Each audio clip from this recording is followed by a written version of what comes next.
What is the core grid?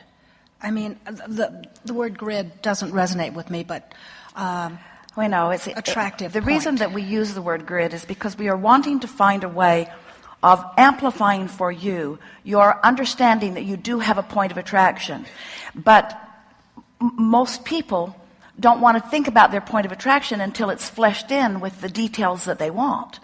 The details that they want to see and hear and smell and taste and touch. So we were attempting to help you feel a framework of something that is going to fill in. So you're standing in this framework that will fill in to the degree that you allow it based upon the vibration that you choose. That's the whole point of it. Now we're speaking more of these spinning grid discs. In other words, the vortex is the vibrational version that has not yet been realized in material terms by you, hasn't manifested or actualized. But the grid is what you are allowing to materialize. It's your point of attraction. What is the core grid? Do we come in with a grid? Yeah, one of well-being and eagerness and understanding of expansion. You come with, the core grid is a triad of freedom, growth, and joy. And so free you can choose bondage. Growth never ending because the expansion is inevitable, and joy is the piece that we are wanting to amplify, because when you care about that, then that is your core grid: freedom, growth, and joy, and a complete understanding and expectation of it. Can we betray that grid? Do it all the time. You do it all the time. We say freedom, growth, and joy, and our physical friends say, yes, growth, growth, growth. We say, yeah, but joy. Oh, yeah, but growth. In other words, anytime you're feeling negative emotion, you're betraying that grid. How about that? Okay.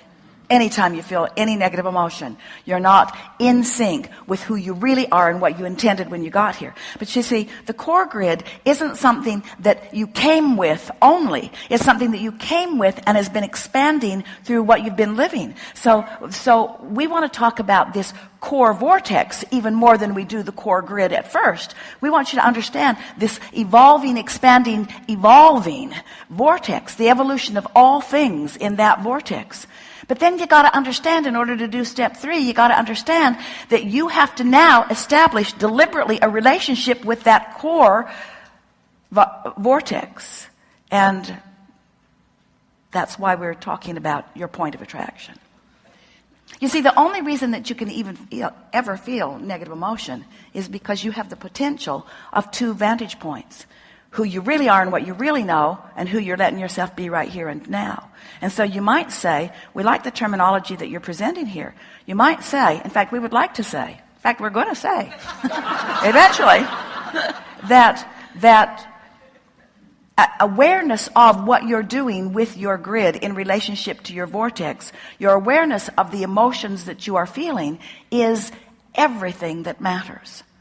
You want to know what you're doing with your, now let's call it core grid, in relationship with that expanded part of you. It's the only thing that matters. In my life, I've experienced a lot of betrayal, usually in work. I don't think I am where I'm supposed to be, but...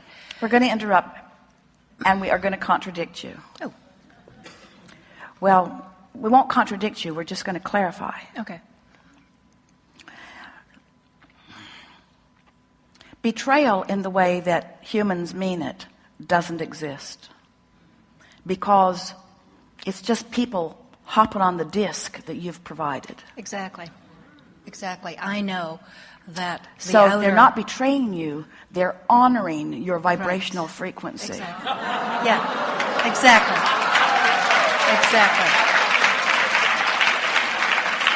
I was about to say that I realized that the external representation of betrayal was just a representation of internal betrayal. But we don't. What am I betraying? But we don't want to use the word internal betrayal. We would call it internal processing. We would call it internal discovery. When a child is learning to walk and he falls down, you don't say, "You've betrayed your ability to walk. Get up, you little dummy." You give him the opportunity to find his balance, and so if negative emotion, you don't want to describe negative emotion as a betrayal of positive emotion. That's dramatic, don't you think? Yeah. You just want to say, I practiced a vibration and it's not serving me very well, and I didn't notice how not well it was serving me until it got rather exaggerated. And once it got more exaggerated, then I realized that I could have been choosing differently, and now I want to, but I can't.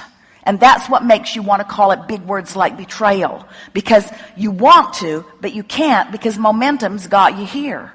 But you can sleep more, nap more, meditate more, do more things that allow that cork to float.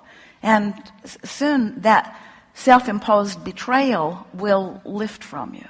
Okay.